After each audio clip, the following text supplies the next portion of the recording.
और मेरा मानना है कि ये बजट और हर बजट से अलग है। इस बजट को सही मायने में समीक्षा की आवश्यकता है। आमतौर पे हमारे देश में जब बजट आता था तो बहुतायत लोग ये देखते थे कि डायरेक्ट टैक्स में छूट कितनी हुई है, और हमने देखा है कि एक लंबे समय तक किसी साल 50,000 रुपया बढ़ा, जैसे 1,00,000 रुपया तक इनकम टैक्स फ्री था, तो फिर एक साल बाद 1,50,000 टैक्स फ्री हुआ, फिर उसके बाद 2,00,000 टैक्स फ्री हुआ, फिर उसके बाद 2.5 लाख टैक्स फ्री हुआ। ऐसे हम हर साल और 50,000 में ही, कई बार नहीं होता था तो भी देश में होता था कि अरे 50,000 रुपया और टैक्स फ्री हो गया। मगर नरेंद्र मोदी सरकार पे जो विश्वास है देश को, और जिस प्रकार से मोदी जी देश को 2047 तक एक विकसित देश बना करके खड़ा करना चाहते हैं, उसके लिए जरूरी था कि ये डायरेक्ट टैक्स अब कितना और छूट मिली, इसको इकट्ठे उन्होंने पिछले वर्ष में, आपको याद है, 12 लाख रुपया टैक्स से फ्री हो गया। अगर दूसरे सरकारों की बात करते तो इतने में तो वो 12 साल लगाते, 24 साल लगता, 50-50 हजार रुपया जैसे होता था दूसरी सरकार होती तो। लेकिन ये मोदी सरकार थी और हमने इकट्ठे देखा इस देश में 12 लाख रुपया तक इनकम टैक्स फ्री हो गया। ऐसी स्थिति में देश के लोगों को एक सुखद आश्चर्य भी हुआ और लोगों में इससे और विश्वास बढ़ा नरेंद्र मोदी सरकार पे। निर्मला सीतारमण जी ने, हमारी माननीय देश की वित्त मंत्री जी ने, जब इस बार उन्होंने बजट रखा तो उन्होंने एक बहुत महत्वपूर्ण बात कही है दोस्तों, उसको हमें देशवासियों को जरूर याद रखना चाहिए कि ये बजट 2047 तक भारत विकसित देश बने उसका बजट है।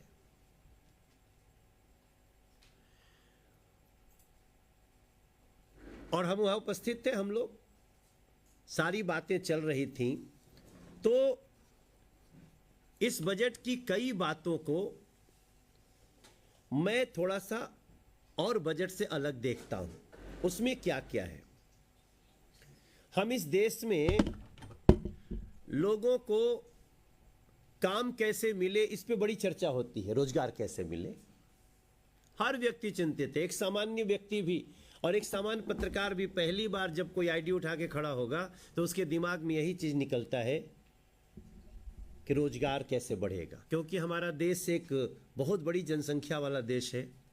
हम 140 करोड़ प्लस की आबादी हैं, 1.4 बिलियन। तब इसको सही मायने में एड्रेस करने के लिए सरकार ने कदम उठाया था, पहले ही कदम उठाया था, लेकिन उसकी कई ऐसी चीजें थी जहां पे आवश्यकता थी विकेंद्रीकरण की। सपोज हमको स्किल सेंटर बनाना है तो स्किल सेंटर केवल मेट्रो शहर में बनना चाहिए, स्किल सेंटर केवल बड़े बड़े शहरों में बनना चाहिए। तो बड़े शहरों पे तो ऐसे ही लोड बढ़ रहा है, गांव से लोग भाग करके शहर में जा रहे हैं, गांव की व्यवस्था उदास होती जा रही है। तो इसको देखते हुए पहली बार इस बजट का एक बहुत महत्वपूर्ण प्रावधान है कि देश के हर जिले में एक स्किल ट्रेनिंग सेंटर बनेगा, क्योंकि जब तक हमारे बच्चे स्किल्ड नहीं होंगे तब तक उनके हाथों में रोजगार नहीं आएगा। और मेरे समझ से, सांसद मनोज तिवारी के पर्सपेक्टिव से, इस साल का सबसे महत्वपूर्ण बात यह हुआ है कि हर जिले में एक स्किल सेंटर बनेगा और उस स्किल सेंटर के लिए बजट भी दिया गया है। स्टेट किसी का हो, चाहे वो किसी पार्टी की सरकार हो, मगर स्किल सेंटर चलाएगी केंद्र सरकार। इसको हम जितना दूर दूर तक पहुंचा सकें, हमारे बजट की ये बात बहुत अच्छे ढंग से जाएगी। इस बजट की दूसरी महत्वपूर्ण बात जो मुझे लगती है, कुछ दिन पहले हमारे देश के प्रधानमंत्री जी ने एक स्टेटमेंट दिया था कि मेरे हिसाब से इस देश में 4 प्रकार के लोग हैं। युवा, दूसरा महिला, तीसरा किसान और चौथा गरीब। हम आप कितनी माथापच्ची करेंगे, इस 4 से बाहर नहीं निकलेंगे। और युवा जब तक स्किल्ड न हो तब तक हम उसके हाथों में रोजगार कौन देगा। कभी भी सहानुभूति करके कोई किसी को काम नहीं देता सर। काम हमेशा उसी को मिलता है। यहां तक कि अगर आप भी मीडिया चैनल में काम कर रहे हैं तो आपको कितना देखा सुना जाएगा, ये आपके स्किल पे निर्भर है। मनोज तिवारी बोलेगा तो उसको कितने लोग सुनेंगे, उसके स्किल पे निर्भर है। हमारी बात का असर होगा कि नहीं होगा। तो इसके साथ साथ जो दूसरा महत्वपूर्ण बात थी, महिला। अब आज के समय में हम महिलाओं को इस बात के लिए प्रोत्साहित कर रहे हैं कि मेरी बेटियों बाहर निकलो, उड़ो। स्त्री पुरुष एक समान। तो बेटियां बाहर निकल रही हैं, काम कर रही हैं, लेकिन उसमें एक बहुत बड़ी बाधा आती है कि जब वो काम करने निकल के जाती हैं तो वो रहेंगी कहां, और वो ऐसी जगह रहे कि उनको इसकी गरिमा के साथ रहने का, उनके परिवार को भी लगे कि नहीं मेरी बेटी बहुत अच्छे से एक जगह रहती है। इससे उनका भी प्रोत्साहन बढ़ेगा। और उसका कार्य इस बजट में हुआ है, जब हम हर जिले में एक गर्ल्स हॉस्टल बनाने जा रहे हैं। इस बात को हम जितना ढंग से समझेंगे, हमारी 3 बेटियां हैं। अगर हमारी बेटी मुंबई में रह के पढ़ाई कर रही है तो मुझे बहुत अच्छा लगेगा, या कहीं वो देहरादून में या कहीं जाएगी तो उसके रहने की व्यवस्था क्या है, उसकी चिंता नहीं करनी है बेटियों को। हर जिले में एक गर्ल्स हॉस्टल। और इसका एक एग्जाम्पल आपको बता दूं, मेरी लोकसभा में ये ढका गांव में 1000 कमरों का गर्ल्स हॉस्टल बन रहा है। मगर वो सिर्फ दिल्ली में ही क्यों हो, वो देश के हर जिले में हो। ये इस बजट की बहुत महत्वपूर्ण बात है। और इसको एलेबोरेट करना हो तो कई तरह से किया जा सकता है। जितने दिन रहना हो, ये गर्ल्स हॉस्टल, इसको वर्किंग वुमेन हॉस्टल के रूप में आप समझिएगा। ये नहीं कि जो पढ़ाई कर रही है सिर्फ उसी को मिलेगा। एक बहुत महत्वपूर्ण बात हुई है, इन दिनों में बड़ा विवाद किया गया विपक्ष के द्वारा कि मनरेगा का नाम बदल रहे हैं, मनरेगा का क्या होगा, कैसे होगा। विकसित भारत की कल्पना गांधी जी का भी सपना था। और आज जब हम विकसित भारत, वैसे तो उसको शॉर्ट में जी राम जी बोलते हैं, और कुछ लोग पता नहीं क्यों राम जी कह के हंसते भी हैं, तो उनकी मानसिकता वो जाने। लेकिन गांधी जी जो राम को हमेशा राम का नाम बड़े श्रद्धा से लेते थे, हम लोग इस नई व्यवस्था में 100 घंटे की जगह 125, 100 दिन की जगह 125 दिन साल में काम देंगे, वो तो देंगे।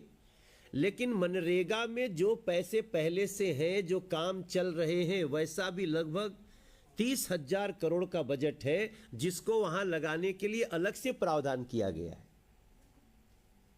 और इसके लिए हमारी वित्त मंत्री के सूझबूझ का बड़ी धन्यवाद दिया जाना चाहिए। अब एक चौथा पॉइंट है जो बहुत महत्वपूर्ण है। मैं बहुत ज्यादा पॉइंट्स नहीं लूंगा, मैं थोड़ी बात करके ही आपको, क्योंकि हमारे कई साथियों ने बात करी है। आज everybody is talking about data, और जब डेटा की बात होती है तो हमें चिप की जरूरत होती है। वो कहाँ से, अभी भी हम दूसरे देशों पर निर्भर हैं, हालांकि हमारा देश बहुत तेजी से इसमें आगे बढ़ा है। धन्यवाद नरेंद्र मोदी जी को, जो स्वयं, चाहे वो वैक्सीन बनाने की बात हो या फिर चिप बनाने की बात हो, वो जो लोग काम कर रहे हैं उनके यहाँ विजिट करना, वो भले प्राइवेट लोग हों लेकिन उन लोगों को एक सरकार परिवार की तरह समझती है, सुविधा देना, वन विंडो सिस्टम देना, उसका भी इस बजट में प्रावधान किया गया है, जिससे भारत डेटा हब बने। हम पहले भी सोच सकते थे, ठीक है, पहले के लोगों ने नहीं सोचा, नरेंद्र मोदी जी ने सोचा, उनकी सरकार ने सोचा है। हम जब दुनिया के 170 देशों को अनाज दे सकते हैं, हम अमेरिका जैसे देश को दवाई दे सकते हैं, हम दुनिया के सारे क्रूड ऑयल को रिफाइन करके करीब 175 देशों को दे सकते हैं, तो हम डेटा हब क्यों नहीं बन सकते?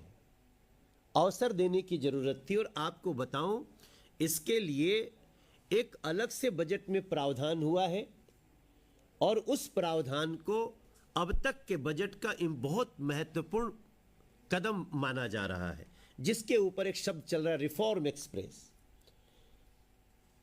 तो रिफॉर्म तब होगा ना जब सरकार के बजट में भी उसका प्रावधान होगा। मैं दो और प्रमुख बातें आप सबको बताना चाहता हूं। मैं जब से सांसद बना हूं, मैं शिपिंग का मेंबर हूं, स्टैंडिंग कमेटी का। हम 14 में हम पता जब किए, पहली बार हम पोर्ट विजिट को गए, तो पता चला कि बाहर से जब कोई जहाज शिप आता है बंदरगाह पे तो 4-4 महीने रुकता है। अब उसमें कुछ भी हो, कई ऐसी चीजें हैं जो देश के अन्य कोने से दूसरी जगह आ रही है, और कई चीजें विदेश से भी आ रही थी। अगर 4 महीने बंदरगाह पे रुकता था तो उसकी जो कीमत बढ़ती थी उसको देना पड़ता था अल्टीमेटली भारत की जनता को, हमको या आपको। इस बार यह बजट में प्रावधान किया गया है कि जो भी क्लियरेंस है उसको विद इन 48 आवर्स में क्लियर करना ही करना है। तो जब 48 आवर्स में क्लियर होगा, हालांकि इसमें सुधार पहले से भी हुआ है, करीब 2 हफ्ते में क्लियर होने लगा था, लेकिन अब 2 दिन में क्लियर हो, इसकी व्यवस्था इस बजट में की गई है।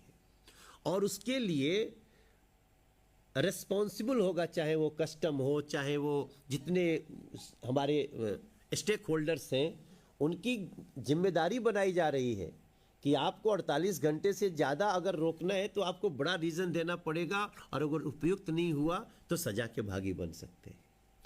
मैं समझता हूं बंदरगाह का इस प्रकार से क्लियरेंस भारत के 90% सामान की उनके दाम को बहुत कम करेगा, जो इस देश के लिए बहुत जरूरी है। और एक बिंदु जो मुझे इस पे काम करते हुए, जब से मुझे तो प्रवीण शंकर जी ने कहा था कि आप 3 को ही करो, मैंने एक दिन और टाइम मांगा इनसे, तो 5 को मैं आपसे बात कर रहा हूं। इस देश में अब बनारस बुलेट ट्रेन से जुड़ने जा रहा है। इस देश में जो दूरी आज मुंबई और दिल्ली की है, वो आने वाले 5 से 7 वर्ष लगेंगे, लेकिन हम उस पर काम शुरू कर दिए। बजट का प्रावधान हो गया, जब हमारी मुंबई की दूरी 6 घंटे में पूरी कर लेंगे हम लोग।